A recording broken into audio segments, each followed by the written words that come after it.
ендеше Көгөністер хикаясын тыңдайық. Адамның бойын өсірер, ауру көздің кетірер, бойшаң сұлу сәбіз бір күн көзін жетілер. Шөлдесе шөлі қанатын, бүйрекке шипа табатын, адам үшін пайдалымын, жоғары менің санатым. Жасауратып көзімді, ауруға қуам төзімді, мұнда бір шипа пиязбын, серт қуам осы сөзімді. Қызылша деген мен болам,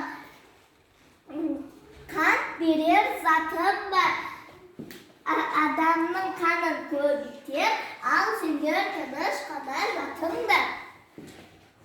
Алма деген аурумын, темірдің көзін тәуірмін, сақталамын, тым ұзақ, сондықтан мен тәуірмін. Таласпаңдар, қойыңдар. Тараздықты жойыңдар. Бәр қымбат мен үшін, бағбам ғой мойында. Ой, керемет. Енді сендер көгөністер ұрыспайтын болыңдар ма енді? Бір-бірлермен тату жүресіңдер ма? Ал Ханшайым, сені бүгін себетін толатын болды. Қаны көгөністерді жинай қойшы. Қан себетіңе салы. Керемет, қанша бола құрайыншы қаны?